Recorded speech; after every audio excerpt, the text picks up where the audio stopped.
আমরা লিখব etax.nbr.gov.bd লিখে আমরা এন্টার দেব। দেওয়ার পরে এইরকম আমাদের কাছে একটা ইন্টারফেস আসবে। এই ইন্টারফেসে এই রকমের 6টা অপশন এখানে দেখতে পাবেন। তো আমি আমার অন্য একটা ভিডিওতে বাকিগুলো আমি ভালো করে বুঝিয়ে দিব কোনটার কি কাজ। তো যেহেতু আমরা রিটার্ন জমা দেওয়ার জন্য বা রিটার্নে ঢুকবো, তাহলে এখানে আমরা ক্লিক করব। সম্মানিত ভিউয়ার, এখানে ক্লিক করার পরে আপনাদের সামনে এই ধরনের একটা ইন্টারফেস আসবে, যেখানে বলা আছে যে are you registered in return system, আপনাকে জিজ্ঞেস করতেছে। তো এখানে দুইটা অপশন আছে, একটা হচ্ছে আই এম অলরেডি রেজিস্টার্ড আর একটা হচ্ছে আই এম নট রেজিস্টার্ড। তো আমরা এখানে আই এম অলরেডি রেজিস্টারে ঢুকবো। যদি আমাদের রেজিস্টারে আমাদের রেজিস্ট্রেশন করা না থাকে, সেই ক্ষেত্রে I am not yet registered এখানে আমরা ক্লিক করব। তো আমি কিভাবে আপনারা রিটার্ন রেজিস্ট্রেশন করবেন এটা আমি অন্য একটা ভিডিওতে দেখাবো, অবশ্যই আমার সাথে থাকবেন। আই এম অলরেডি রেজিস্টার্ড এটা ক্লিক করলাম, করার পরে আমি একজন করদাতার 3 নাম্বারটি এখানে প্রবেশ করব।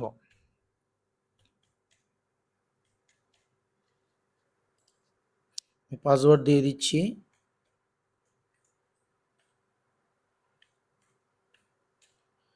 তারপরে এখানে ক্যাপচা লিখতেছি।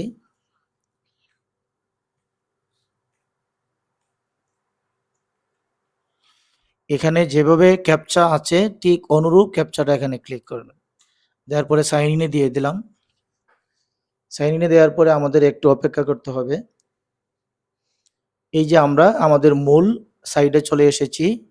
আমার যে ট্যাক্স করদাতা যিনি, ওনার প্রোফাইলটা এখানে শো করবে ছবি এবং নাম সহ। আমরা বাম দিকে যদি চাই তাহলে এখানে দেখবো আমরা হোমে আছি এখন বর্তমানে। এখানে আছে সাবমিশন। সাবমিশনে ক্লিক করলে এখানে রেগুলার রিটার্ন এবং ট্যাক্স রেকর্ড। ট্যাক্স রেকর্ডে আমাদের টিন সার্টিফিকেট এবং certificate status, acknowledgement receipt, return, চালান, হিস্টোরি এগুলা দেখা যাবে। এগুলা নিয়ে আমি পরবর্তী ভিডিওতে কথা বলবো। আমরা সরাসরি চলে যাচ্ছি রেগুলার রিটার্নে। রিটার্নে যাওয়ার পরে আমরা এখানে দেখাচ্ছে অ্যাসেসমেন্ট ইনফরমেশন। অ্যাসেসমেন্ট ইনফরমেশনে রিটার্ন স্কিম, এটা যেহেতু আমরা স্বনির্ধারণী ইনকাম রিটার্ন জমা দিচ্ছি, তাহলে এখানে সেলফ অটোমেটিকলি ডিফল্টে দেওয়া আছে। অ্যাসেসমেন্ট ইয়ার 25-26 আর ইনকাম ইয়ার হচ্ছে 1/7/2024 থেকে 30/6/2025। এখন কথা হইতে পারে যে আমার তো 1/7/2024 থেকে আমার ইনকাম শুরু হয় নাই। যদি আপনি এই বছরই নতুন ট্যাক্স জমা দিয়ে থাকেন, তাহলে আপনাকে যেই মাস থেকে আপনি ব্যবসাটা শুরু করেছেন সেই মাস থেকে আপনি এখানে ড্রপ ডাউন করে দিতে পারবেন। তো আমি ধরে নিচ্ছি আমার এই করদাতার 1 জুলাই 2024 থেকে 30/6/2025 পর্যন্ত ওনার ব্যবসা ইনকাম ছিল। এখানে পরিবর্তন করার কোনো সুযোগ নেই। এটা হচ্ছে 30/6/2025 পর্যন্ত রাখতে হবে। রেসিডেন্ট স্ট্যাটাস হচ্ছে আমার যে করদাতা উনি কি রেসিডেন্ট না নন রেসিডেন্ট। উনি বাংলাদেশি হলে অবশ্যই রেসিডেন্ট হবে, আর যদি উনি যদি বাংলাদেশের নাগরিক না হন তাহলে সেই ক্ষেত্রে নন রেসিডেন্ট ক্লিক করব। তারপরে বলা হচ্ছে যে ট্যাক্স এক্সাম্পটেড ইনকাম, উনি কি এক্সাম্পটেড ইনকাম ওনার আছে, যদি থাকে তাহলে আমরা এখানে ইয়েস লিখব, না হলে নো লিখব। তারপরে সম্মানিত করদাতা, আপনারা দেখবেন এইটা হচ্ছে আমাদের main part, heads of income. আমাদের কয়েকটা এখানে 8টা ইনকামের কথা বলা আছে। এর মধ্যে প্রথমে বলা আছে income from employee. Income from employee হচ্ছে আপনি যদি চাকরি থেকে আপনার আয় হয়, এটা সরকারি চাকরি হইতে পারে, বেসরকারি চাকরি হইতে পারে, অর্থাৎ আপনি যে কোনো জায়গায় আপনি প্রাইভেট সার্ভিসের যে কোনো জব করলে, এটা প্রাইভেট জব হইতে পারে, গভর্নমেন্ট জব হইতে পারে, যে কোনো জব করলে আপনি ইনকাম ফ্রম এমপ্লয়ি এখানে ঠিক চিহ্ন দিবেন। তারপরে হচ্ছে ইনকাম ফ্রম রেন্ট। রেন্ট বলতে শুধু যে বাড়ি ভাড়া, ঘর ভাড়া এইগুলা না। রেন্ট বলতে আপনার গাড়ি ভাড়া হইতে পারে, বাড়ি ভাড়া হইতে পারে, জমি ভাড়া হইতে পারে। মানে আপনি আপনার যে কোনো একটা অ্যাসেট বা সম্পত্তি আপনি ভাড়া দিয়েছেন এবং ভাড়া থেকে আয় করতেছেন, অনুরূপ এরকম কিছু হলে আপনি ইনকাম ফ্রম রেন্টে ক্লিক করবেন। তারপরে হচ্ছে ইনকাম ফ্রম এগ্রিকালচার, যদি আপনার কৃষি থেকে আয় হয়, আপনি যে কোনো ইনকামের যে কোনো একটি ইনকাম হইতে পারে, ততোধিক ইনকাম হইতে পারে, একাধিক ইনকাম হইতে পারে, কোনো ব্যাপার না। যেগুলা থেকে আপনার ইনকাম আছে শুধুমাত্র ওইগুলোকেই আপনি টিক চিহ্ন দিবেন। তো এখানে ইনকাম ফ্রম এগ্রিকালচার, যদি আপনার কৃষি থেকে ইনকাম হয় তাহলে আপনি টিক চিহ্ন দিবেন। ইনকাম ফ্রম বিজনেস, আপনার যে কোনো ধরনের ব্যবসা হইতে পারে, হ্যাঁ, যদি আপনার ব্যবসা থেকে আয় হয়, ইনকাম হয়, ট্রেডার্স কোম্পানি লিমিটেড বা এন্টারপ্রাইজ যে কোনো ধরনের ব্যবসা থাকলে আপনি ইনকাম ফ্রম বিজনেসে ক্লিক করবেন। তারপরে হচ্ছে capital gain. Capital gain that's mean হচ্ছে আপনার যে কোনো ধরনের সম্পত্তি ছিল, এটা জমি হইতে পারে, স্বর্ণালঙ্কার হইতে পারে, বা যে কোনো ধরনের ফার্নিচার বা যে কোনো ধরনের এই অ্যাসেট যেটা আপনি বিক্রি করেছেন এই ফিনান্সিয়াল অর্থ বছরে, এবং এখান থেকে আপনি আয় করেছেন, এই ধরনের কিছু থাকলে আপনি অবশ্যই ক্যাপিটাল গেইনে ক্লিক করবেন। তারপরে হচ্ছে income from financial asset. Income from financial asset বলতে ব্যাংক থেকে যদি আপনি কোনো সুদ পেয়ে থাকেন, আপনার সঞ্চয়পত্র থেকে থাকে, আপনার কোনো ডিপিএস থেকে থাকে, আপনার কোনো শেয়ার হোল্ডার থেকে থাকে, এই এই ধরনের কোনো কিছু থাকলে, শেয়ার বাজারে কোনো আপনার কি বলে এটাকে, শেয়ার বাজারে আপনার কোনো বিনিয়োগ থেকে থাকে, সেই ক্ষেত্রে আপনি এবং এখান থেকে আপনি ইনকাম করে থাকেন, তাহলে এখানে আপনি income from financial asset A click করবেন। এখানে 1, 2, 3, 4, 5, 6, 7 উপরের 7টি ইনকাম ব্যতীত যে কোনো ধরনের ইনকাম যদি আপনি করে থাকেন, তাহলে আপনি এখানে ইনকাম ফ্রম আদার সোর্স এখানে ক্লিক করবেন। তারপরে হচ্ছে any income from following success, sorry, any income from the following source. আপনি যদি কোনো পার্টনারশিপ ফার্মের ইয়ে হয়ে থাকেন, তাহলে এটা ক্লিক করবেন এখানে। As a member of AOP, এটা যদি আপনি হন তাহলে এখানে ক্লিক করবেন। ইনকাম আর্ন আউটসাইড বাংলাদেশ, যদি আপনার ইনকাম হয় দেশের বাইরে, হ্যাঁ, এটা হতে পারে এক্সপোর্ট ইনপুট বা যে কোনো ধরনের বিজনেস হোক, তাহলে আপনি এখানে ক্লিক করবেন। তারপরে income earn by the spouse of minor child, অর্থাৎ আপনার ওয়াইফ যদি কোনো ব্যবসা বা কোনো চাকরিতে থাকেন এবং উনার নামে কোনো টিন সার্টিফিকেট না থাকে, তাহলে উনার ইনকাম আপনি আপনার এই ফাইলে দেখাইতে পারবেন। এবং যদি আপনার কোনো মাইনর চাইল্ড থাকে, যেখান থেকে যেই চাইল্ডের ইয়েতে আপনি ইনকাম হচ্ছে, আপনার ইনকাম পাচ্ছেন, এই ধরনের কিছু থাকলে, অথবা মাইনর চাইল্ড যদি আপনার থেকেও থাকে, সেই জায়গায় আপনি এখানে ক্লিক করবেন। তো আমি ধরে নিচ্ছি আমার এই কোটার ইনকাম ফ্রম এমপ্লয়মেন্ট, আমি এখানে একটা একটা করে সব যদি একসাথে আপনাদেরকে দেখাইতে যাই, তাহলে এই ভিডিওটা অনেক বড় হবে, এবং যাদের মনে করেন একজনের এমপ্লয়মেন্ট চাকরি হইতে আয় আছে কিন্তু তার অন্যান্য আয় নেই, তাহলে এই ভিডিওটা তার জন্য বোরিং লাগবে। এই জন্য আমি সিদ্ধান্ত নিয়েছি প্রত্যেকটা পার্ট আলাদা আলাদা ভিডিও আমি তৈরি করব। তো আমি এই মুহূর্তে যে করদাতার এই ফাইলটি দেখাচ্ছি আমি, সেটা হচ্ছে ইনকাম ফ্রম এমপ্লয়মেন্ট এবং ইনকাম ফ্রম রেন্ট। আমি ধরে নিচ্ছি এই ভদ্রলোকের দুইটা জায়গা থেকে ওনার ইনকাম আছে, তাহলে দুইটাটি টিক চিহ্ন দিলাম, দেওয়ার পরে আমি কন্টিনিউতে ক্লিক করলাম। সম্মানিত করদাতা, কন্টিনিউতে ক্লিক করার পরে এখানে অ্যাডিশনাল ইনফরমেশন বলতেছে location of main source of income, আপনি কোন লোকেশন থেকে আপনি ইনকামটি করেছেন। এইটার কারণ হচ্ছে, যদি আপনি Dhaka north city corporation, Dhaka south city corporation এবং চিটাং সিটি কর্পোরেশন, এই 3 সিটি কর্পোরেশনে আপনি ব্যবসা করে থাকেন, তাহলে আপনার মিনিমাম একটা কর আপনার ধার্য করা আছে। যদি এর বাইরে কোনো আদার সিটি কর্পোরেশনে আপনার ইনকাম থেকে থাকে, তাহলে সেটাও একটা কর নির্ধারণ করা আছে। এবং যদি আপনি এই কোনো সিটি কর্পোরেশনেই আপনার যদি ইনকাম না হয়ে থাকে, তাহলে আপনি লিখবেন এনি আদার্স এরিয়া। আমার যে করদাতা উনার ইনকামটা হচ্ছে সিটি কর্পোরেশনের বাইরে একটা জেলা শহরে, এই জন্য আমি এখানে এনি আদার্স এরিয়া ক্লিক করলাম। তারপরে এখানে বলছে war wounded gazetted freedom fighter, আপনি মুক্তিযোদ্ধা কিনা। আপনি যদি মুক্তিযোদ্ধা হয়ে থাকেন, তাহলে আপনার জন্য একটা নির্ধারণী করের একটা আয়ের একটা সীমা আছে। তো থাকলে আপনি এখানে এই মুক্তিযোদ্ধাতে ক্লিক করবেন। আপনার পার্সন উইথ ডিসেবিলিটি, আপনার ফ্যামিলিতে আপনার বাচ্চা কাচ্চা কেউ ডিসেবল আছে কিনা, যদি থেকে থাকে তাহলে অবশ্যই একটা রেয়াত আপনি পাবেন, সেখানে আপনি ক্লিক করবেন। Claim benefit as a partner, legal guardian of person with disability, এই ধরনের যদি কেউ থাকে তাহলে আপনি ক্লিক করবেন, আদারওয়াইজ আপনার এখানে কোনো কিছু দেওয়ার দরকার নেই। আপনার যদি ট্যাক্স রিবেট থাকে, যে কোনো ইনভেস্টমেন্ট আছে, সঞ্চয়পত্র হইতে পারে বা ডিপিএস হইতে পারে, এই ধরনের কোনো কিছু থেকে থাকলে আপনি এখানে ট্যাক্স রিবেটে ইয়েসে ক্লিক করবেন। তারপরে ডান দিকে IT10B রিকোয়ারমেন্ট, IT10B কি? IT10B হচ্ছে আপনার খরচের হিসাব নিকাশ থেকে ধরে যাবতীয় সবকিছু। তো এখানে বলতেছে যে গ্রস ওয়েলথ ওভার 50 লাখ, যদি আপনার 50 লাখ টাকা গ্রস ওয়েলথ হয় তাহলে অবশ্যই আপনাকে IT10B রিকোয়ারমেন্ট আপনাকে অবশ্যই দিতে হবে।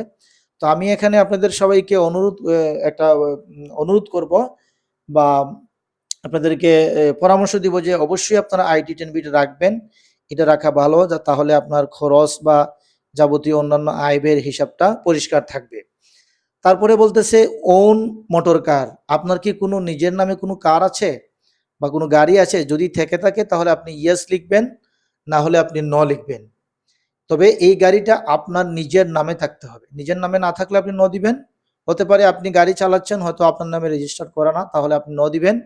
যদি আপনার নামে রেজিস্টার করা থাকে তাহলে আপনি ইয়েস লিখবেন। আমি ধরে নিলাম যে আমার নামে একটা রেজিস্ট্রেশন, আমার নিজের নামে একটা কার আছে, আমি দিলাম ইয়েস। তারপরে বলতেছে আপনার অফশোর প্রপার্টি আছে কিনা, যদি থেকে থাকে আপনি ইয়েস দিবেন, না হলে ন দিবেন। শেয়ার হোল্ডার, আপনি কোনো কোম্পানির শেয়ার হোল্ডার কিনা? আমার এই সম্মানিত করদাতা একটা কোম্পানির শেয়ার হোল্ডার, তাই আমি এখানে ইয়েস দিলাম। তারপরে হচ্ছে have a house property in any city corporation, আপনার কোনো সিটি কর্পোরেশনের ভিতরে আপনার কোনো প্রপার্টি আছে কিনা। হ্যাঁ, এটা কেন? এটা একটা কর নির্ধারণের জন্য, যে সিটি কর্পোরেশনে যদি আপনার জায়গা থাকে তাহলে এখানে আলাদা সারচার্জ বা এনভায়রনমেন্ট চার্জ আসে। তো যদি থেকে থাকে তাহলে আপনি ইয়েস লিখবেন, না হলে ন দিবেন, দিয়ে আমি সেভ এন্ড কন্টিনিউতে গেলাম। এখন আমরা যে সামনে অ্যাসেসমেন্টে যে আমরা যে ইনকামের ধারা হেডস অফ ইনকামগুলো সিলেক্ট করেছি, এই করার কারণে এখানে দুটি ইনকামের আমাদের সামনে আসছে, একটা হচ্ছে ইনকাম ফ্রম এমপ্লয়ি আর একটা হচ্ছে ইনকাম ফ্রম রেন্ট। যদি আমরা বাকিগুলো এখানে ক্লিক করতাম তাহলে এখানে বাকি ইনকামের হেডস অফ ইয়েগুলো এখানে আসতো।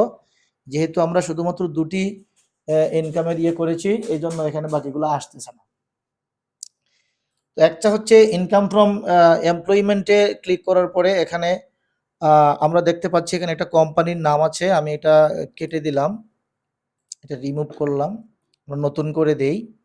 এখানে এমপ্লয়ি টাইপ দেয়া আছে, এমপ্লয়ি টাইপের এখানে 4টা অপশন আছে: government pay scale, payment through আইবাস plus plus, government pay scale payment not through আইবাস plus plus, তারপরে প্রাইভেট আদার দেন গভর্নমেন্ট পে স্কেল, তারপরে salary subject reduce tax rate. আমি একটা একটা করে বুঝাই আপনাদেরকে। গভর্নমেন্ট পে স্কেল মানে যারা সরকারি চাকরি করেন, যারা আইবাসের মাধ্যমে স্যালারি পান, এটা হচ্ছে তাদের জন্য। যারা গভর্নমেন্ট পে স্কেল কিন্তু আইবাস ছাড়া স্যালারি পান, সরাসরি স্যালারি পান পে স্কেলের মাধ্যমে, তাদের জন্য এটা। প্রাইভেট দেন প্রাইভেট আদার দেন গভর্নমেন্ট পে স্কেল, এটা হচ্ছে যারা বেসরকারি চাকরি করেন বা বিভিন্ন ধরনের পেশায় জব করেন তাদের জন্য এটা। তো আমি এইটা ক্লিক করলাম। আমার এই করদাতা উনি একটা প্রাইভেট কোম্পানিতে জব করেন। তো কি কোম্পানিতে জব করেন আমরা এখানে লিখলাম south Sylhet company LTD. Abdul Abdul Kadir traders, Abdul Kadir traders লিখলাম। আব্দুল কাদির ট্রেডার্স বা কোম্পানি, এটা কোম্পানি লিমিটেডে দেই, কোম্পানি লিমিটেড। তো আমার করদাতা যিনি, আপনি এই কোম্পানির কি হিসেবে আছেন, তো আমি এখানে লিখলাম ম্যানেজিং ডিরেক্টর। তো ম্যানেজিং ডিরেক্টর এবং উনি শেয়ার হোল্ডার ডাইরেক্টর। যদি শেয়ার হোল্ডার ডাইরেক্টর হন তাহলে এখানে টিক চিহ্ন দিবেন, আদারওয়াইজ দেওয়ার দরকার নাই। তো এখানে পার্টিকুলার স্যালারির মধ্যে আপনি বেসিক স্যালারি লিখলেন এখানে 8,20,1,2,3,20,000 টাকা। এটা অবশ্যই আপনাকে, যেই কোম্পানিতে আপনি জব করেন ওনারা আপনাকে একটা স্যালারি সার্টিফিকেট দিবে, সেখানে আপনার বেসিক স্যালারি কত, হাউস রেন্ট কত, মেডিকেল অ্যালাউন্স কত, কনভেন্স অ্যালাউন্স কত, ফেস্টিভ্যাল বোনাস কত, সবকিছু এখানে দেয়া থাকবে একটা সিস্টেম মাফিক। তো এখানে আমি লিখলাম বেসিক স্যালারি 8,20,000 টাকা, হাউস রেন্ট অ্যালাউন্স 1,20,000 টাকা, মেডিকেল অ্যালাউন্স 75,000 টাকা, কনভেন্স 25,000 টাকা, ফেস্টিভ্যাল বোনাস ধরে নিলাম একটা স্যালারি উনি পান 8,20,000 টাকা। যদি উনার 8,20,000 ডিভাইডেড বাই 12, তাহলে উনার ফেস্টিভ্যাল বোনাস হচ্ছে 68,937 টাকা। ধরে নিলাম 68,937, এটা কম বেশি হইতে পারে, আপনার যেটা আছে সেটাই আপনি দিবেন। এর বাইরেও আপনি এখানে এড মোরে ক্লিক করলে এখানে আরো অনেক কিছু পাবেন। হ্যাঁ, এখানে দেখেন এডুকেশন অ্যালাউন্স, এন্টারটেনমেন্ট অ্যালাউন্স, আপনার arrear salary, employment contribution, RPB, gratuity, আপনার interest, equity, leave allowance, other bonus, overtime allowance, TA DA conveyance, এবং এখানে আরো other if any gift details, যদি এমন কিছু হয় আদার্স হয় এখানে দেওয়ার পরে আপনি ডিটেলস লিখবেন, এমপ্লয়ি শেয়ার স্কিম, বিভিন্ন ধরনের এখানে আছে। আপনি এটা ক্লিক করে এখানে ডেসক্রিপশন লিখবেন এবং অ্যামাউন্টটা বসিয়ে দিবেন। যদি এর বাইরে আর কোনো আপনার কোনো এই চাকরি থেকে আর কোনো ধরনের সুযোগ সুবিধা আপনি বা ভাতা আপনি পেয়ে থাকেন তাহলে এড মোরে ক্লিক করবেন। তো এটা দেওয়ার পরে আমরা কি করব, এমপ্লয়মেন্ট সামারিটা একবার দেখে নিব। এমপ্লয়মেন্ট সামারিতে 0 দেখাচ্ছে কারণ আমরা এখনো করি নাই। এইখানে আমরা এটাকে আগে সেভ দিতে হবে, সেভ ড্রাফট দিলাম। দেওয়ার পরে এখন যদি আমরা এমপ্লয়ি সামারিতে যাই, তো এখানে দেখবো বেসিক পে হচ্ছে 8,20,000 টাকা, হাউস রেন্ট অ্যালাউন্স 1,20,000 টাকা, মেডিকেল অ্যালাউন্স 75,000 টাকা, কনভেন্স অ্যালাউন্স 2.5 লক্ষ টাকা, ফেস্টিভ্যাল বোনাস 6,38,000 টাকা, টোটাল রেগুলার ইনকাম হচ্ছে এইটা। তো ট্যাক্স এক্সাম্পটেড এখানে দেখায় নাই, এটা টোটাল এখানে দেখাচ্ছে ট্যাক্স এক্সাম্পটেড অ্যামাউন্ট, অর্থাৎ আপনার ইনকামটা হচ্ছে 19,33,937 টাকা। এর থেকে 3 ভাগের 1 ভাগ আপনাকে ট্যাক্স এক্সাম্পটেড অ্যামাউন্ট 5 লক্ষ টাকা বাদ দিয়ে আপনার ট্যাক্সেবল ইনকাম হইল 14,33,937 টাকা। এই যে স্যালারি সার্টিফিকেটে আপনি যে অ্যামাউন্টগুলো পাবেন সেটা বসাই দিলে এখানে অটোমেটিক্যালি আপনার এক্সাম্পটেড কোনটা এবং কোনটা আপনাকে এই ট্যাক্স রিলায়েবল ইনকাম, এটা আপনাকে অটোমেটিক্যালি ক্যালকুলেশন করে দিবে। তারপরে আমরা চলে আসলাম income from rent. Income from রেন্টে এখানে মনে করেন এই ভদ্রলোকের একটা হাউস প্রপার্টি আছে, সেটা যদি আমরা দেখি যে ওনার হাউস প্রপার্টি এবং অ্যাড্রেস আছে মনে করেন চৌমোহনা মৌলভীবাজার, বলতেছে যে is it any city corporation, আমি দিলাম নো। তো এখন ওনার টোটাল জায়গা আছে কতগুলো, টোটাল জায়গা আছে ওনার 1500 স্কোয়ার ফিট। হ্যাঁ, এরিয়া রেন্টাল আউট হচ্ছে 1500 কমার্শিয়াল, অর্থাৎ উনি 1500 স্কোয়ার ফিটের মধ্যে 1150 স্কোয়ার ফিট উনি কমার্শিয়াল ভাড়া দিয়েছেন এবং নিজে ইউজ করতেছেন পার্সোনাল ইউজের জন্য উনি 350 স্কোয়ার ফুট রেখে দিয়েছেন। তাহলে 1150 আর 350 মিলে হচ্ছে ওনার 1500 স্কোয়ার ফুট। এখানে রেন্টাল পিরিয়ড মান, অর্থাৎ উনি কয় মাস ভাড়াটি পেয়েছেন, এমনও হইতে পারে যে উনি গত 12 মাসের মধ্যে উনি 8 মাস ভাড়া দিয়েছেন, বাকি 4 মাস ভাড়া ছিল না, তাহলে এখানে উনি 8 লিখবেন। যদি 12 হয়, পুরা 1 বছর হয় তাহলে 12 লিখবেন। এই গত 1 বছরে উনি ভাড়া কত টাকা পেয়েছেন, আমরা এখানে একটা অ্যামাউন্ট বসা আছে, আমরা ধরে নিলাম এটাই ওনার ভাড়া থেকে আয়।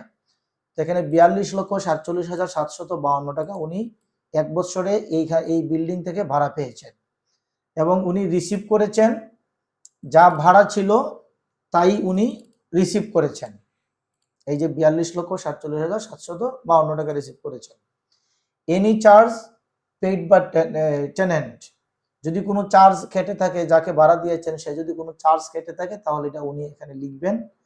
তারপরে ডান দিকে হচ্ছে এই যে বিল্ডিংটা, এই বিল্ডিং এর মালিক কতজন, যদি উনি একা হন তাহলে এখানে আপনি সার্ভিস চার্জ পেইড টেনেন্ট তো নাই।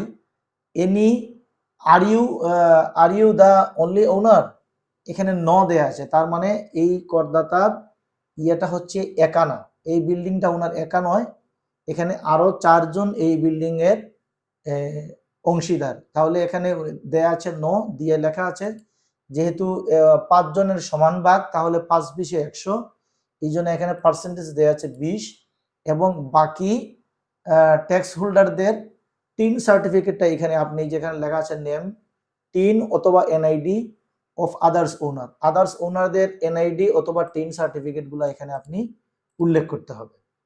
তারপরে এখানে লেখা আছে ডিডাকশনে আপনি ইন্স্যুরেন্স প্রিমিয়াম যদি এই যে বিল্ডিংটা, এই বিল্ডিংটার কোনো ইন্স্যুরেন্স প্রিমিয়াম যদি আপনি দিয়ে থাকেন তাহলে সেটা আপনি এখানে ডিডাকশন করতে পারবেন। আপনার ইন্টারেস্ট পেইড অন লোন, যে এই যে আপনি বিল্ডিংটা করেছেন, এই বিল্ডিংটা যদি কোনো ব্যাংক থেকে আপনি মর্গেজের মাধ্যমে যদি লোন নিয়ে বিল্ডিং করে থাকেন এবং এই বিল্ডিং এর মর্গেজ আপনি লোন পেমেন্ট করে থাকেন তাহলে এটা এখানে জমা দিতে পারবেন। Municipality, local tax or land revenue, অন্যান্য কোনো চার্জ যদি পৌরসভার চার্জ কোনো ফি থেকে থাকে তাহলে এটা আপনি এখানে ডিডাকশন করতে পারবেন। Pre rental interest paid on loan, mortgage capital, এই ধরনের কিছু থাকলেও আপনি এখানে দেখাতে পারবেন।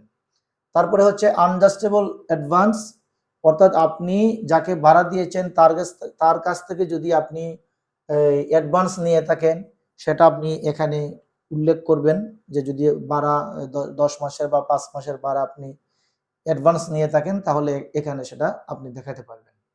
তারপরে এখানে আপনি যে এই 12,74,326 টাকা আপনি ইনকাম করেছেন, এর থেকে আপনাকে 20% ডিডাকশন অটোমেটিকলি আপনার এখান থেকে কেটে নিবে। 20% আপনার বিভিন্ন খরচ বাবদে এটা কেটে নিয়ে 5,94,485 টাকা এটা অটোমেটিকলি আপনার ডিডাকশন হয়ে গেছে। তো আমরা সেভ এন্ড কন্টিনিউ দিলাম। প্লিজ ফিল কোথায় বলছে, এই যে এখানে আপনাকে 0 দিতে হবে। তো 0 দিয়ে আমরা সেভ এন্ড কন্টিনিউতে গেলাম। যাওয়ার পরে আমরা রিবেটে আসছি, যেহেতু আমরা অ্যাসেসমেন্টে রিবেটে ইয়েস দিয়েছিলাম। আমরা যদি একটু ব্যাকে যাই, আমরা আবারও ব্যাকে গেলাম। এই যে এখানে আমরা ট্যাক্স রিবেটের ইয়েস দিয়েছিলাম। কেন দিয়েছিলাম? যে এখানে যদি আমাদের কিছু থেকে থাকে আপনাদেরকে দেখানোর জন্যই দিয়েছিলাম। আমি এখানে যাই, এই যে রিবেটে যদি যাই, লাইফ ইন্স্যুরেন্স প্রিমিয়াম, আপনার যদি কোনো লাইফ ইন্স্যুরেন্স থেকে থাকে তাহলে এখানে আপনি একটা ক্লিক করবেন।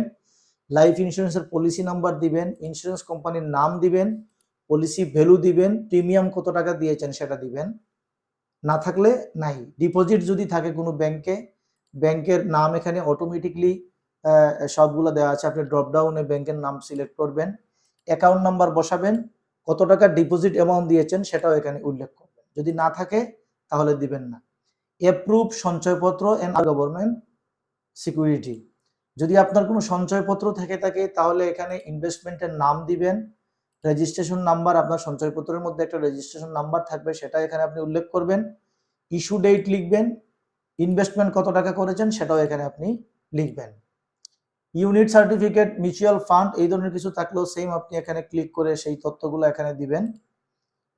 আপনার লিস্টেড স্টক অর শেয়ার, কোনো স্টক শেয়ার হোল্ডার যদি আপনি থাকেন তাহলে এই যে ভিও অ্যাকাউন্ট নাম্বারটা এখানে দিবেন, ব্রোকার হাউসের নাম দিবেন এবং আপনার লাস্ট ইয়ারে কত টাকা ইনভেস্টমেন্ট এখানে আছে এটা আপনি এখানে বসাবেন।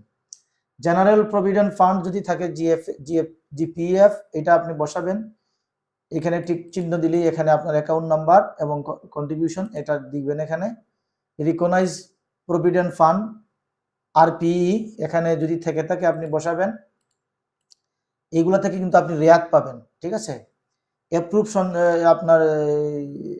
সুপার ইউনিয়ন ফান্ড যদি এরকমের কিছু থাকে এটা দিবেন আপনি। তারপরে হচ্ছে আপনি যদি ইন্স্যুরেন্স প্রিমিয়াম, কোনো জাকাত ফান্ড, সেই জাকাত ফান্ডটা আপনি যে কোনো জাকাত ফান্ডে দিলে হবে না। গভর্নমেন্ট ইমপ্রুভ সার্টিফাইড, এই ধরনের কোনো ইয়েতে যদি আপনি জাকাত দিয়ে থাকেন সেটাও আপনি রিপিট হিসেবে এখানে আপনি দিতে পারবেন। তারপরে হচ্ছে ইউনিভার্সাল পেনশন স্কিম এবং আদার্স, যদি এইগুলা থেকে থাকে তাহলে এগুলা দিলে আপনি এগুলা থেকে কিন্তু রিবেট নেওয়ার সুযোগ আছে। তারপরে আপনারা চলে আসলাম এক্সপেন্ডিচার, অর্থাৎ খরচের মধ্যে আপনি এখানে দেখবেন যে expense for food, clothing and other essential, এই 3-4টা মিলিয়ে আপনার কত টাকা হয়েছে সেটা এখানে আপনি খরচের হিসাবটা বসিয়ে দিবেন। আমরা ধরে নিলাম এখানে 1,20,000 টাকা একটা হিসাব মেলানোর জন্য আমরা লিখলাম 1,20,000 টাকা। তারপরে এখানে আপনি ক্লিক করলে এখানে আসবে ড্রাইভার স্যালারি, যদি আপনি সামনে এই নিজের কোনো গাড়ি দেখান এবং সেই গাড়িটা যদি আপনি নিজে না চালিয়ে কোনো ড্রাইভার আপনি রাখেন, তাহলে ড্রাইভারের স্যালারি, ফুয়েল অ্যান্ড মেনটেনেন্স, আপনার গাড়ির ফুয়েল মেনটেনেন্স এবং ড্রাইভারের স্যালারি বাবদে যা টাকা খরচ হয়েছে সেটা আপনি এখানে দেখাতে পারবেন। আমি একটা দেখালাম।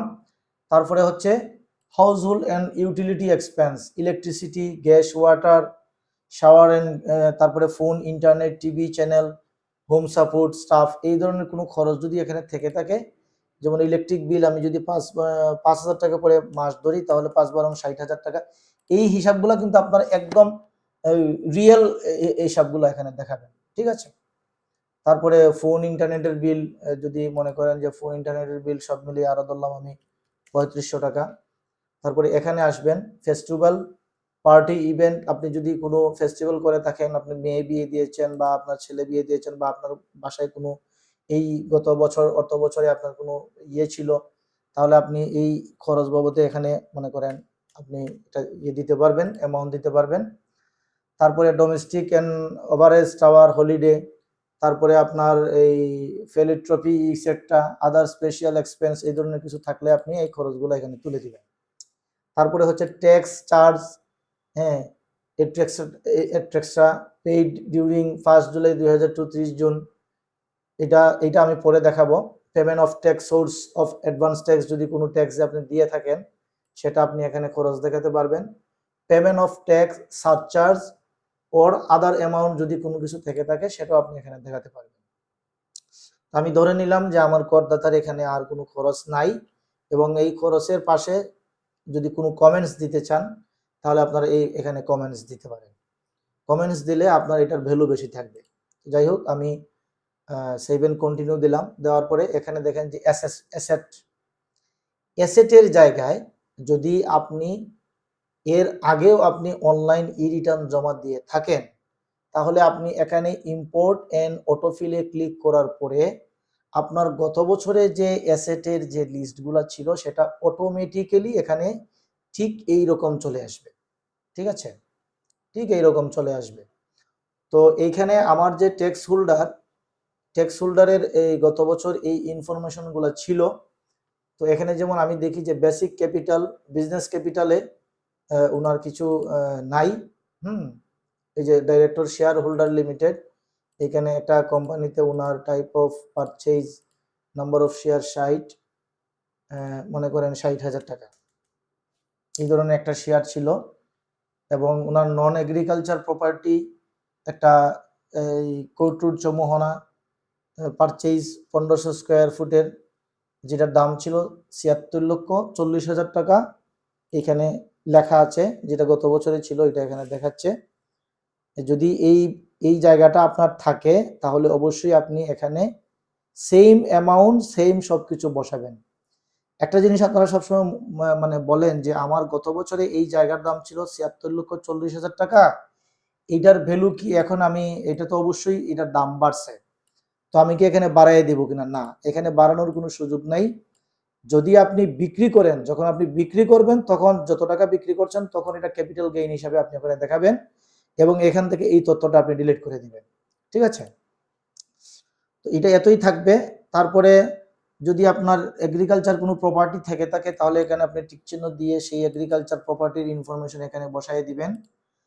তারপরে হচ্ছে ফিনান্সিয়াল কোনো অ্যাসেট যদি আপনার থেকে থাকে, যেমন শেয়ার, সঞ্চয়পত্র এখানে ক্লিক করার পরে যদি আপনি এই সঞ্চয়পত্রর কোনো ইনকাম আপনি ওই যে ইনকামের ঘরে দিয়ে থাকেন, তাহলে এখানে income from input from income এখানে ক্লিক করলে অটোমেটিকলি ওই জায়গা থেকে চলে আসবে, চেঞ্জ হয়ে যাবে। যদি ওইখানে আমার যেহেতু ওই সঞ্চয়পত্র, ওনার কোনো সঞ্চয়পত্র ছিল না, সেই কারণে এখানে আসে নাই। আপনাকে নতুন করে এখানে এন্ট্রি দিতে হবে না।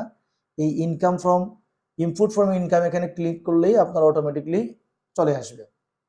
তারপরে ফিক্সড ডিপোজিট যদি থাকে আপনি এখানে দিবেন, ডিপিএস থাকলে দিবেন, লোন গিভেন আদার এখানে যদি থাকে কোনো লোন থাকে আপনার, particular name of borrower, TIN certificate, card কাছ থেকে আপনি লোন নিয়েছেন সেটা এখানে ক্লিক করবেন। প্রভিডেন্ট ফান্ড যদি থেকে থাকে আপনার, সেটা আপনি এখানে দিতে পারেন। আপনার কোনো মোটর কার থাকলে, এই যে আমরা অবশ্যই এখানে বলেছি যে আমাদের একটা গাড়ি ছিল, তো এই গাড়িটা রেজিস্ট্রেশন নাম্বার আপনাকে এখানে বসাইতে হবে।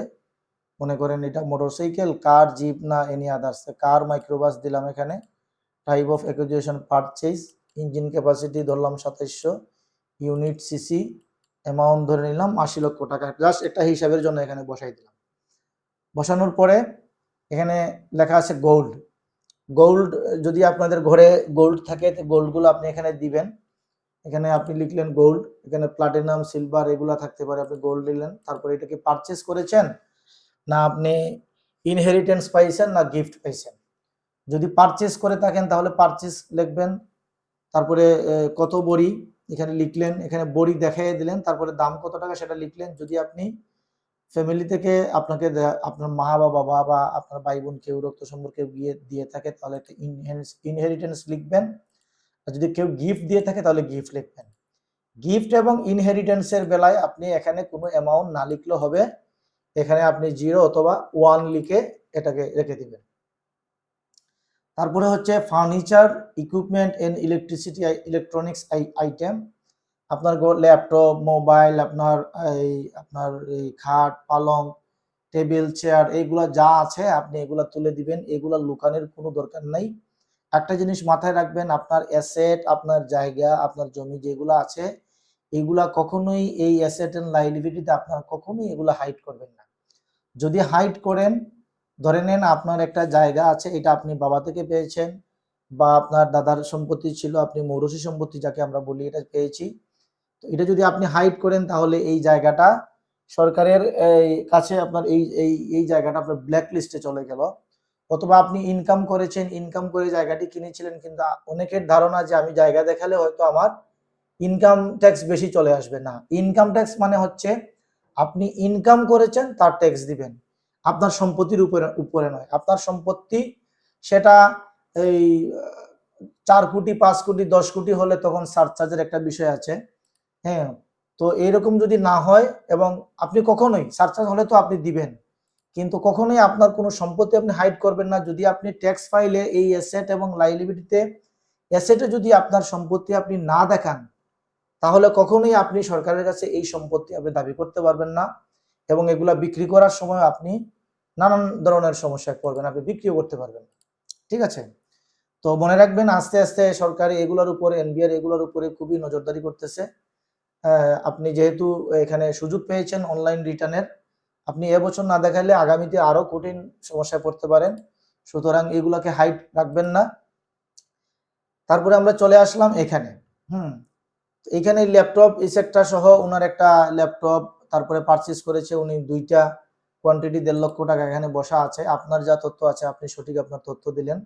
তারপরে ক্যাশের জায়গায় এখানে ক্যাশ, তারপরে এখানে ব্যাংক লেখা আছে। আপনার অবশ্যই আপনার ব্যাংক যদি থাকে, আপনার নামে যদি কোনো ব্যাংক থেকে থাকে, সেটা হোক আপনার নিজের নামে অথবা আপনার প্রতিষ্ঠানের নামে, তাহলে অবশ্যই আপনি ক্যাশ অ্যান্ড ফান্ড আউটসাইড বিজনেসে এখানে নোটস, কারেন্সি ব্যাংকে এসে আপনি এখানে ব্যাংক অ্যাকাউন্ট ডিটেলস এখানে ক্লিক করবেন, করার পরে সিলেক্ট টাইপ ব্যাংক অ্যাকাউন্ট লিখবেন, লেখার পরে এখানে ব্যাংকের তালিকা এখানে চলে আসবে। আসার পরে আপনি আপনার ব্যাংকের নাম, যেমন আমি ধরলাম যে BRAC bank PLC, account number, একটা অ্যাকাউন্ট নাম্বার আপনি বসাই দিলেন, এবং আপনার ব্যালেন্স কত টাকা ব্যাংকের, আপনি ব্যাংক থেকে আপনি ব্যাংক ম্যানেজারকে বলবেন যে আমাকে গত ফিনান্সিয়াল ইয়ারের এই জুলাই টু জুন আমাকে ব্যাংক স্টেটমেন্ট দেন, ওনারা আপনাকে দিয়ে দিবে। দেওয়ার পরে আপনার 30 জুন 2025-এ আপনার কত টাকা আপনার ব্যালেন্স ছিল সেই ব্যালেন্সটা আপনারা এখানে বসাই দিবেন। ঠিক আছে, এখন আপনার একাধিক ব্যাংক অ্যাকাউন্ট থাকতে পারে, আপনি যদি একাধিক থাকে তাহলে এখানে অ্যাড করে আরো ব্যাংকের ইনফরমেশন গুলো এখানে বসিয়ে দিবেন। তারপরে হচ্ছে cash in hand. Cash in হ্যান্ডে আমরা পরে আসতেছি। আমরা বাকি দেখি আদার ডিপোজিট, যদি কোনো ব্যালেন্স থেকে থাকে আপনি সেগুলো দেখাবেন এখানে। অ্যাসেট আউটসাইড বাংলাদেশ, যদি বাংলাদেশের বাইরে আপনার কোনো সম্পদ থেকে থাকে তাহলে এইটা আপনি এখানে দেখাই দিবেন। এবার আসি আমরা আদার আউটফ্লো। অ্যানুয়াল লিভিং এক্সপেন্স এখানে আমরা দেখিয়েছিলাম এই বছরে 3,23,500 টাকা আমার খরচ হয়েছে। তারপরে গিফট, ডোনেশন এন্ড কন্ট্রিবিউশন, যদি আপনি কাউকে ডোনেশন দেন, গিফট করেন, আপনি নিজের থেকে দিয়ে থাকেন, তাহলে এখানে আপনি বলবেন যে কাকে আপনি গিফট করেছেন। টিন নাম্বার এখানে লিখবেন যে ওই টিন নাম্বার, যেমন আপনার ভাই বা বোন আপনার অন্য কোনো বন্ধু বান্ধব কাউকে যদি আপনি গিফট করে থাকেন, তার টিন নম্বর এখানে উল্লেখ করে আপনি তাকে এই অ্যামাউন্টটা এখানে দেখাই দিয়ে দিবেন। তারপরে আপনার যদি কোনো লস হয়ে থাকে, যেমন আপনি এই যে এই একটা আপনার নামে একটা ইয়ে ছিল, মনে করেন একটা ল্যাপটপ ছিল, এই ল্যাপটপটা আপনি কিনেছিলেন 1.5 লক্ষ টাকা দিয়ে, কিন্তু আপনি বিক্রি করেছেন এটা 50,000 টাকা, অথবা আপনার এই ল্যাপটপটা চুরি হয়ে গেছে বা আপনার এই ল্যাপটপটা নষ্ট হয়ে গেছে, তাহলে আপনি এখানে এই যে লস, এই লসের ঘরে এখানে এসে ক্লিক করবেন। এখানে পার্টিকুলার আপনি লিখবেন যে আপনার ল্যাপটপের বিবরণ সহ লিখবেন, লিখে এখানে অ্যামাউন্টটা বসাই দিলেই আপনার এই যে অ্যাসেটের ইয়ে থেকে আপনার এই জিনিসটা মাইনাস হয়ে যাবে। কিন্তু এইটা তথ্য দিতে হবে সুন্দর করে যে কোন দিন কোন তারিখে কিভাবে আপনার এই জিনিসটা লস হয়েছে। তারপরে হচ্ছে আপনার নেটওয়েলথ, গত বছরের নেটওয়েলথ আপনার কত ছিল। যদি আপনি একদম নতুন ট্যাক্স পেয়ার হন তাহলে এই নেটওয়েলথটা হবে 0। আর যদি আপনি এর আগের বছর আপনি অফলাইনে দিয়ে থাকেন তাহলে আপনার আইটি 10B, আইটি 10BB এবং 11 ঘয়ের মধ্যে আপনার এই নেটওয়েলথের ইনফরমেশনগুলো আছে, এখানে আপনি বসাই দিবেন। তারপরে দেখেন যে এখানে গ্রস ওয়েলথ দেখা আছে এই বছরের, এই টাকাটা এখানে দেয়া আছে। গ্রস ওয়েলথ 1,73,273 টাকা। টোটাল লাইবিলিটি আদার বিজনেস এখানে 0। নেট ওয়েলথ হচ্ছে 1,73,00,000,243। নেট ওয়েলথ গত বছরের লাস্ট ইনকাম ইয়ারে ছিল 1,12,45,000 টাকা। চেঞ্জ ইন নেট ওয়েলথ এটা হচ্ছে রিকনসিলেশন, হ্যাঁ, এটাকে আমরা রিকনসিলেশন বলি। এখানে দেখেন ডিফারেন্স দেখাচ্ছে -38,50,055।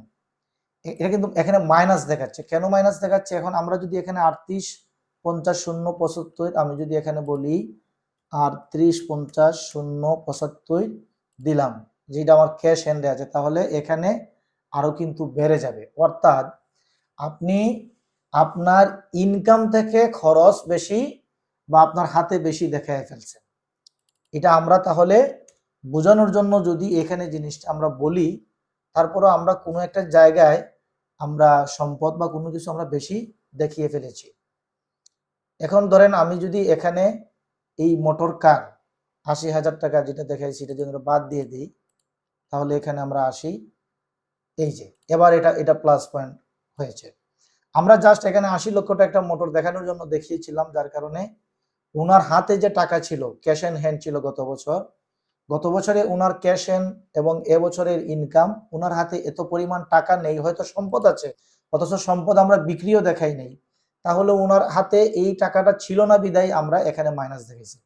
এখন এই 41,49,000 টাকা 925 টাকা হয়তো ওনার হাতে থাকবে, না হলে ব্যাংকে থাকবে। তো ব্যাংকে তো অলরেডি আমরা দেখিয়েছি যে একটা ব্যাংকে ওনার মাত্র 8,75,000 টাকা ছিল। তো এই এত টাকা তো আর কারো হাতে থাকে না। এই যে 41,49,925 টাকা হয়তো হাতে থাকবে না, বাস্তবে হয়তো এখানে 40 লক্ষ টাকা ব্যাংকে থাকবে অথবা হাতে সামান্য টাকা থাকবে। যাই হোক, যদি ব্যাংকে না থাকে তাহলে এটাকে হাতে অন হ্যান্ড ক্যাশ দেখাইয়া আমরা এই এখানে নিচের রিকনসিলিয়েশন গুলো আমাদের মিলাইতে হবে। এই যে এখানে ডিফারেন্স 0 চলে আসছে, অর্থাৎ আমার এই করদাতার গ্রস ওয়েলথ এখানে 1,34,50,168 টাকা ওনার সমস্ত গ্রস ওয়েলথ এখানে দেখাচ্ছে। তারপরে নেট ওয়েলথ দেখাচ্ছে 1,34,50,168 টাকা, যেটা গত বছরে ছিল 1,12,45,046 টাকা। অর্থাৎ গত বছরে উনি এই সম্পদের মালিক ছিলেন, এই বছরে আইসা উনি এই সম্পদের মালিক হয়েছেন। ওনার এই বছরের ইনকাম সহ এইটা এখানে দেখাচ্ছে। তো ডিফারেন্ট যদি থাকে, এখানে ডিফারেন্ট হলে আপনার অ্যাকাউন্টস মিলবে না, এটা অবশ্যই 0 হতে হবে। তো এবার আমাদের মোটামুটি আমরা অনেকগুলোই চলে আসছি। এখানে ট্যাক্স এন্ড পেমেন্টে যদি আমরা আসি, এখানে আমাদের সকল ইনফরমেশন এখানে দেখাবে। ইনকাম ফ্রম এমপ্লয়মেন্টে এটা দেখাচ্ছে, তারপরে আমাদের টোটাল ইনকাম দেখাচ্ছে, ট্যাক্স এক্সাম্পটেড 5 লক্ষ টাকা এখানে মাইনাস দেখাচ্ছে, তারপরে gross tax before tax rebate, হ্যাঁ, এই যে এখানে দেখাচ্ছে সবগুলা। তারপরে উনি যেহেতু সিটি কর্পোরেশনের বাইরে, ওনার লোকেশন অনুযায়ী ওনার মিনিমাম ট্যাক্স হচ্ছে 3,000 টাকা, যেটা এখানে শো করতেছে। নেট ওয়েলথ সারচার্জ আসছে এখানে 52,931 টাকা। সারচার্জটা কেন আসছে? যেহেতু আমরা একটা মোটর কার দেখিয়েছি 2700 সিসি, যদি আমরা আবার যাই, এটা তো আমরা কেটে দিয়েছিলাম নাকি? আমরা কি ওনার কোনো কার্ড দেখিয়েছিলাম? না, মোটর কার্ড দেখেই নাই।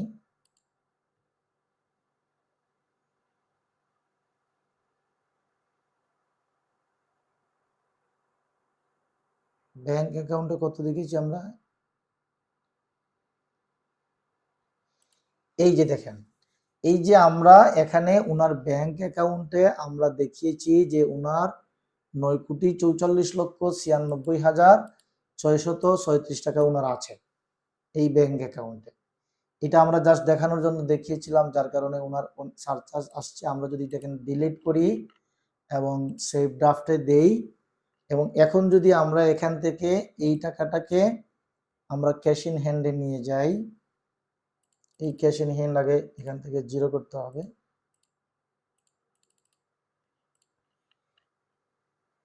এটাকে এখন নিয়ে এখানে বসাইতে হবে। মানে এটা তো আসলে একুরেট হিসাব নয়, জাস্ট আপনাদের দেখানোর জন্য এখানে নিয়েছিলাম। সেভ ড্রাফটে যাওয়ার পরে এখন যদি আমরা ট্যাক্স পেমেন্টে যাই, তাহলে এখানে সারচার্জ আর দেখাবে না।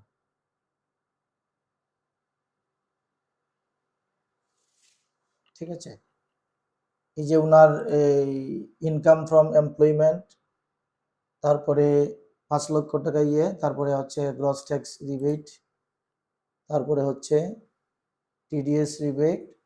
আচ্ছা, এনি আদার্স, এই যে আর সারচার্জ এখন আর আসে না। এই যে নেটওয়ার্ক সারচার্জ, মানে আপনার সকল সম্পত্তি 4 কোটি টাকার উপরে হলেই কিন্তু আপনার সারচার্জ চলে আসবে। তো যেহেতু এটা ওনার নাই, এই জন্য ওনার আর সারচার্জ আসে নাই। তো টোটাল অ্যামাউন্ট পেমেন্ট হচ্ছে 2,64,656 টাকা। হ্যাঁ, তো এখান থেকে সোর্স ট্যাক্স নাই। আমরা যদি একদম নিচে আসি, তাহলে ওনাকে 2,64,656 টাকা ওনার যে স্যালারি ইনকাম আমরা যেটা দেখেছি, এটা অটোমেটিকলি ক্যালকুলেশন হয়ে আসছে। এখন ওনার তো স্যালারি, যদি কোনো অ্যাডভান্স ইনকাম ট্যাক্স থাকে, সোর্স ট্যাক্স থাকে, গাড়ির কোনো ট্যাক্স থাকে, তাহলে এটা উনি তো অবশ্যই রিয়াত নিতে হবে। তাহলে রিয়াতটা উনি কিভাবে নেবেন? তাহলে আমরা চলে গেলাম আপডেট ট্যাক্সে। আপডেট ট্যাক্সে গিয়ে এখানে আপনি দেখবেন ক্লেম সোর্স ট্যাক্স, স্যালারি আইবাস। উনি যদি গভর্নমেন্ট অথবা নন গভর্নমেন্ট আইবাসে যদি স্যালারি পেয়ে থাকেন, তাহলে এখানে ক্লিক করার পরে দেখবেন টিডিএস ক্লেম, আইবাসের মধ্যে টিডিএস ক্লেম। ওনাকে যে এই টিডিএস দেওয়া হয়েছে, এখানে একটা ক্লেম অ্যামাউন্ট এখানে আপনি ওখানে লিখে সার্চ দিলে অটোমেটিক্যালি ওনার 3 নম্বরের এগেইনস্টে যে এটা কেটে রাখা হয়েছে, সেটা অটোমেটিকলি এখানে চলে আসবে।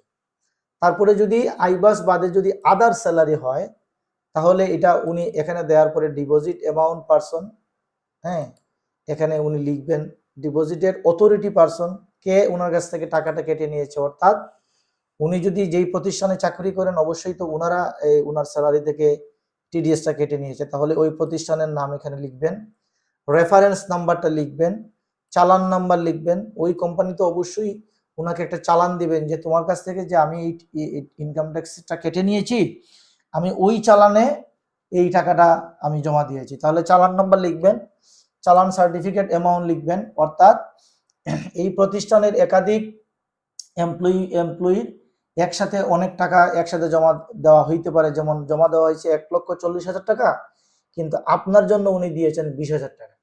তাহলে এখানে হবে টোটাল 1,40,000 টাকা। উনি কোন ব্যাংকের মাধ্যমে জমা দিয়েছেন, সোনালী ব্যাংক বা যেই ব্যাংকে হোক না কেন, যেই ব্যাংক হবে আপনি সেই ব্যাংকের নাম এখানে লিখবেন। ঠিক আছে, তারপরে রেফারেন্স ডেট, উনি যে সার্টিফিকেট দিয়েছেন সেখানে রেফারেন্সের ডেট কত, সেই ডেটটা এখান থেকে আপনি ক্লিক মার্ক করবেন। তারপরে ডেট অফ চালান, যেই চালানটা জমা দেওয়া হয়েছে ট্রেজারি চালানটা, সেই ট্রেজারি চালানের ডেটটা আপনি লিখবেন।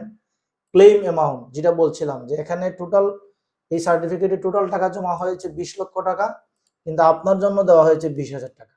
হ্যাঁ, এবং ব্রাঞ্চ, কোন ব্রাঞ্চে এই টাকাটা জমা দেওয়া হয়েছে সেই ব্রাঞ্চের নাম দিয়ে সেভ দিয়ে দিলে, যেমন আমি দেখাই এখানে এবিসি, রেফারেন্স নাম্বার একটা দিয়ে দিলাম, চালান নাম্বার 2425-25 এটা দিয়ে দিলাম জাস্ট বোঝানোর জন্য, 1,40,000। স্পেশাল ব্যাংক, এবং এখানে 20,000 টাকা ক্লেম, ব্রাঞ্চ হইল গাজীপুর।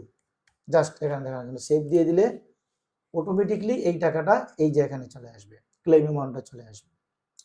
এইটা আপনি অথেন্টিক ইনফরমেশন দিবেন, কোনো ভুলভাল কিছু দিবেন না, দিলে আপনার ফাইল অডিটে পড়তে পারে, ঠিক আছে। তারপরে হচ্ছে ব্যাংক এফআই ইন্টারেস্টেড প্রফিট। আপনি কোন ব্যাংকে আপনার এই যে টিডিএসটা কেটে রেখেছে, যদি আপনি ব্যাংকে সঞ্চয়পত্র, ডিপিএস বা সেভিংস অ্যাকাউন্ট রেখেছেন, ব্যাংক আপনাকে গত 1 বছরে আপনার টাকার উপরে আপনাকে ইন্টারেস্ট দিয়েছে, এই রকমের কিছু যদি হয়, তাহলে আপনি এই ব্যাংকের নাম লিখবেন, এখানে লেখার পরে আপনার অ্যাকাউন্ট নাম্বার লিখবেন, আপনার টিডিএস এখানে লিখবেন, সিন্স ফর ইনকাম, ওই যে আপনি ইনকামে যেখানে আপনি অলরেডি দেখায় আসছিলেন ওইখানে আপনি কিন্তু অলরেডি ইনপুট দিয়েছেন, এখানে সিন্স ফ্রম ইনকাম লিখলে অটোমেটিকলি এই ইয়েটা এখানে চলে আসবে। তারপরে আপনি ব্রাঞ্চ নেম লিখবেন, ইন্টারেস্ট অ্যামাউন্টটা লিখবেন, অ্যাকাউন্ট টাইপ লিখবেন, এটা কি ডিপিএস, এফডি আর না সেভিংস, এটা আপনি এখানে চিনে দিয়ে যখন সেভ দিবেন তখন আপনি এখানে নিচে এই টাকাটা চলে আসবে।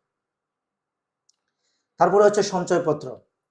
সঞ্চয়পত্র আসার পরে আপনি রেজিস্ট্রেশন নাম্বার এখানে ক্লিক করে সিন্স ফ্রম ইনকাম এখানে দেওয়ার পরে অটোমেটিকলি আপনার সঞ্চয়পত্রর ইনফরমেশনটা এখানে চলে এসে সঞ্চয়পত্র রিবেট আর যে ইন্টারেস্ট যেটা কেটে নেওয়া হয়েছে, আপনাকে সঞ্চয়পত্র তো একটা ইন্টারেস্ট এই দিয়েছে পোস্ট অফিস থেকে বা ব্যাংক থেকে, তো এই যে ইন্টারেস্টের যে টিডিএসটা কেটে রাখা হয়েছে সেটা অটোমেটিকলি এখানে রেজিস্ট্রেশন নাম্বারটা দেওয়ার পরে এখানে সিন্স ফ্রম ইনকাম আপনি দেওয়ার পরে হ্যাঁ যখন দিবেন তখন অটোমেটিকলি এখানে আপনার এই টিডিএসটা এখানে চলে আসবে, যেটা আপনি রিবেট হিসেবে পাবেন।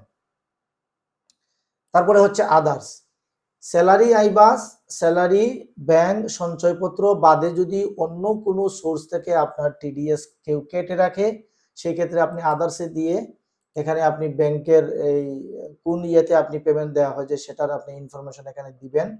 যেমন আমার ঘর ভাড়ার যে আমি যাকে ঘর ভাড়া দিয়েছি সে অবশ্যই ঘর ভাড়া থেকে আমার এই করদাতার টিডিএস কেটে নিয়েছে। তো এটা যদি আমরা দেখি এখানে হাউস প্রপার্টি লিখলে এই যে হাউস প্রপার্টি সেকশন 109 দেওয়ার পরে রেফারেন্স নাম্বার, আপনি একটা রেফারেন্স নাম্বার দিব। অবশ্যই আমার যে যাকে আমি ভাড়া দিয়েছি সেটা যদি কোনো কোম্পানি হয় বা কোনো অর্গানাইজেশন হয়, সে আমাকে টিডিএস সার্টিফিকেট দিবে, সেই টিডিএস সার্টিফিকেটের রেফারেন্স নাম্বার এখানে লিখবো, এখানে চালান নাম্বার লিখবো, ঠিক আগের মতোই চালান সার্টিফিকেট অ্যামাউন্ট, সে হয়তো ওই কোম্পানি একাধিক এই ল্যান্ডলোনের জন্য একসাথে টাকা জমা দিতে পারে, সে কত টাকা দিয়েছে সেটা একসাথে এখানে আমরা লিখবো, ব্যাংকের নাম লিখবো, ডিপোজিট অথরিটি পারসন, ওই কোম্পানি আমি যাকে দিয়েছি, যেমন এটা বাটা কোম্পানি হইতে পারে, এটা ফুলকলি হইতে পারে, এটা যে কোনো একটা কোম্পানি হইতে পারে, সেই কোম্পানির নাম লিখবো, রেফারেন্স ডেট লিখবো, চালান অফ ডেট লিখবো, এবং ক্লেম অ্যামাউন্ট আমার জন্য সে কত টাকা টিডিএস কেটেছে যেটা আমি ক্লেম করব সেই ক্লেমের অ্যামাউন্টটা এখানে লিখবো, এবং ব্রাঞ্চ নেম লিখে সেভ দিলেই এখানে আমার সেই ইনফরমেশনটা চলে আসবে। তারপরে হচ্ছে ক্লেম এআইটি। ক্লেম এআইটি মানে অ্যাডভান্স ইনকাম ট্যাক্সটাকে আমরা বলি। এআইটি অন কার, আপনার যে গাড়িটা আপনি চালান, যেটা আপনার নামে রেজিস্ট্রেশন করা, আপনি যখন ইনকাম ট্যাক্সের এই রেজিস্ট্রেশন ফিটনেস করার সময় যখন আপনি ইনকাম ট্যাক্স কেটে রাখা হয়েছিল, তখন আপনাকে একটা এই ব্যাংক অথবা ইয়েতে আপনাকে একটা এই ট্যাক্সের একটা মেমো দিয়েছে, সেই মেমোতে আপনি দেখবেন ইউনিক কি একটা ট্রানজেকশন নাম্বার আপনার ওই মেমোতে দেয়া আছে ব্যাংকের রিসিটের মধ্যে। ওই ট্রানজেকশন আইডিটা ঠিক সঠিক সুন্দর করে যখন আপনি বসাবেন, এখানে বসানোর পরে যখন এখানে সার্চ দিবেন তখন অটোমেটিকলি আপনার এটা চলে আসবে।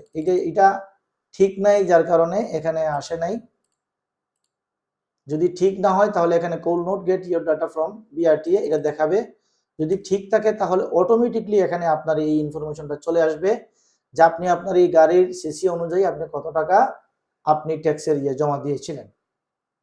তারপরে হচ্ছে এআইটি 154, এটা দেওয়ার পরে সেম এই চালান নাম্বারটা এখানে বসে আপনি এই সেভ দিয়ে দিলে এখানে চলে আসবে। সেকশন 154 দ্বারা যদি কোনো এই টিডিএস আপনার কাছ থেকে কেউ কেটে রাখে। তারপরে ট্যাক্স পেইড উইথ রিটার্ন, আপনি গত বছরের রিটার্নে আপনি যদি কোনো টাকা দিয়ে থাকেন সেই টাকা এখানে চালান নাম্বার বসাবেন এবং সেভ দিবেন। তারপরে হচ্ছে ইনভারমেন্ট সারচার্জ। ইনভারমেন্ট সারচার্জ নিয়ে আমি অন্য একটা ভিডিওতে অবশ্যই আপনারা সম্পূর্ণ ইনভারমেন্ট সারচার্জ কি এটার উপরে আমি একটা টিউটোরিয়াল আছে, আপনারা ওইখান থেকে দেখে নেবেন। অ্যাডজাস্টমেন্ট অফ ট্যাক্স রিফান্ড, আপনি যদি গত বছরে কোনো পাওনা থাকেন, আপনার গত বছরের রিটার্নে মনে করেন আপনার এই ব্যালেন্স ছিল এনবিআর এর কাছে পাওনা, সেটা থেকে থাকে, তাহলে সেটা এখানে এই আপনারা অ্যাডভান্স হিসাবে দেখাবেন। ট্যাক্স পেমেন্ট স্ট্যাটাসে যাবেন, গিয়ে আপনি দেখবেন এই যে সোর্স ট্যাক্স 20,000 টাকা। এই যে আমি যেটা এন্ট্রি দিয়েছিলাম সেটা এখানে দেখাচ্ছে। এখানে গো টু রিটার্নে যাওয়ার পরে আমরা গো টু রিটার্নে গেলাম। গো টু রিটার্নে যাওয়ার পরে আমরা এখানে চলে আসলাম। আসার পরে এখানে আমার ভিউটা দেখাচ্ছে যে 2,46,556 টাকা ছিল, যেটা এখানে সোর্স ট্যাক্স হিসাবে 20,000 টাকা আমি যেটা দেখিয়েছি সেটা মাইনাস হয়ে এখানে 2,44,656 টাকা এখানে দেখাবে। তো এই করদাতার আরো কিছু ইনফরমেশন এখানে আছে, যেটা আমি অলরেডি আপনাদেরকে দেখিয়েছি, সেটা আমি ওনার সিকিউরিটির জন্য এখানে আর দেখাচ্ছি না। তো এইগুলা দেওয়ার পরে যদিও তারপরেও যদি আপনাদের পেয়েবল কোনো অ্যামাউন্ট থেকে থাকে, আপনারা এই পেমেন্টটা সরাসরি এখান থেকে পে নাওতেও দিতে পারেন, অথবা আপনারা অন্যান্য ওই যে এই ব্যাংকিং এর মাধ্যমে দিয়ে ওই যে এখানে আইসা আদার ট্যাক্স পেমেন্ট স্ট্যাটাসে গিয়ে ওই যে ব্যাংকের মাধ্যমে দিয়েছেন, যেটা আমি একটু আগে দেখিয়েছি, সেখান থেকে আপনারা তুলে এখানে দিয়ে দিতে পারেন। আবার এখানে পে নাওতে ক্লিক করলে এখানে ইন্টারনেট ব্যাংকিং ক্লিক করলে আপনি কি চালানের মাধ্যমে দিতে চান না সোনালী ব্যাংকের মাধ্যমে দিতে চান। আপনি কার্ডের মাধ্যমে দিতে পারেন, যদি আপনার visa card, master card, American card, Nexus card এইগুলো থাকে, ক্রেডিট ডেবিট কার্ড এগুলো থাকলে আপনি কার্ডের মাধ্যমে দিতে পারেন, অথবা আপনি মোবাইল ব্যাংকিং এর মাধ্যমে দিতে পারেন। মোবাইল ব্যাংকিং দিলে আপনি রকেট, বিকাশ, নগদ, উপায়, হ্যাঁ, তারপরে টপ, সেলফোন, সেলফিন, ইসলামী ব্যাংকের এটা, এগুলা সিলেক্ট করলে আপনি কন্টিনিউ টু পেমেন্ট দিলে আপনি বিকাশ এইগুলোর মাধ্যমে মোবাইল ব্যাংকিং এর মাধ্যমে আপনি পেমেন্ট দেওয়ার পরে পেমেন্টটা যখন সাকসেসফুল হয়ে যাবে, তখন আপনার এখানে আর কোনো এই অ্যামাউন্ট দেখাবে না, এখানে জিরো চলে আসবে। জিরো চলে আসার পরে আপনি প্রসেস টু অনলাইন রিটার্ন দেওয়ার পরে আপনার রিটার্ন ভিউ যদি আমরা এক নজর দেখি, এই যে এটা হচ্ছে IT 11 GA। এইখানে আমি আপনাদেরকে একটা জিনিস বলে রাখি, আমরা সাধারণত আমাদের যারা লয়ার মহোদয় যারা আমাদের কাজ করেন, ম্যাক্সিমাম অনেক ট্যাক্স লয়ার আছেন যারা আপনাদেরকে এই IT 11 ঘ এবং IT 10B, IT 10BB এইগুলা আপনাদেরকে প্রোভাইড করেন না। কেন করেন না? ওনাদেরকে বললে ওনারা বলবেন আমার কাছে চাই নাই, আমার করদাতা আমার কাছে চাই নাই। ভাইয়া, আমি আপনাদেরকে রিকোয়েস্ট করব, আপনারা দয়া করে এই জিনিসটা আপনার লয়ারের কাছ থেকে আপনি আনবেন। কেন আনবেন? আপনি এই বছরে যেই লয়ার দিয়ে কাজ করাইছেন, আগামী বছরে এই লয়ার দিয়ে আপনি কাজ নাও করাইতে পারেন। কেন না করাইতে পারেন? কারণ এই লয়ার আগামী বছর নাও থাকতে পারেন, ওনার বিজনেস নাও থাকতে পারে, উনি মারাও যেতে পারেন, বা আপনিও মারা যেতে পারেন। আপনার ইনফরমেশন পরবর্তী আপনার যে জেনারেশনে এই কাজ করবে, যদি এই ইনফরমেশনগুলো সে না পায়, তাহলে আপনি বিপদের সম্মুখীন হবেন। ইভেন আপনি যার কাছে কাজ করাইছেন, আপনার ইনফরমেশন যদি তার কাছে থাকে, তার দোকানে যদি কোনো সমস্যা হয়, তার অফিসে কোনো প্রবলেম হয়, কাগজ হারিয়ে যায়, তাহলে আপনি আপনার গত বছরের ইনফরমেশনগুলো বা আপনি এই IT 10-11 এর কোনো ইনফরমেশন পাবেন না। ওনারা কি করেন? আপনাদেরকে জাস্ট সার্টিফিকেটটা দিয়ে দেন, যেটা অ্যাকনোলেজমেন্ট রিসিট এবং ট্যাক্স সার্টিফিকেট দিলেই আপনারা খুশি। আপনারা আপনাদের যে কোনো অফিসিয়াল কাজে এই ট্যাক্স সার্টিফিকেট জমা দিয়ে যেহেতু আপনার প্রপার সার্ভ হয়ে যাচ্ছে, প্রবলেম সার্ভ হয়ে যাচ্ছে, সুতরাং আপনারা এই জিনিসগুলো চান না। সুতরাং আমি আপনাদের কাছে অনুরোধ করব, আপনারা প্রত্যেকেই আপনাদের যার মাধ্যমে আপনারা কাজ করান, এই রিটার্নের কাজগুলো করান, তাদেরকে বলবেন ভাই আমাকে IT 11 ঘ, IT 10B এবং IT 10BB এবং আমার ট্যাক্স সার্টিফিকেট এবং অ্যাকনোলেজমেন্ট রিসিট আপনি আমাকে অবশ্যই দিবেন। তো এই হলো গিয়ে মোটা দাগে যেগুলো আমি আপনাদেরকে দেখাইলাম, এইগুলোই হচ্ছে ট্যাক্স রিটার্ন জমা দেওয়ার কৌশল। আজকে এই পর্যন্তই, আমি আপনাদেরকে এমপ্লয়মেন্টের সবকিছু দেখাইলাম। তো আগামীতে অবশ্যই দেখা হবে কোনো একটা ভিডিওতে। বাকি আপনারা আমার এই চ্যানেলটি সাবস্ক্রাইব করবেন, বেল আইকনে ক্লিক করে রাখবেন। আমি অবশ্যই একটা একটা করে প্রত্যেকটা ইনকাম, হেডস অফ ইনকামের পাই পাই করে আপনাদেরকে দেখাবো। আর যদি কোনো প্রশ্ন থেকে থাকে অবশ্যই আপনারা কমেন্টসে লিখবেন। আমি চেষ্টা করব আপনাদেরকে আপনাদের এই প্রশ্নের উত্তর দেওয়ার। সেই পর্যন্ত তো ভালো থাকবেন, সুস্থ থাকবেন। আল্লাহ হাফেজ। আসসালামু আলাইকুম ওয়া রাহমাতুল্লাহি ওয়া বারাকাতুহু।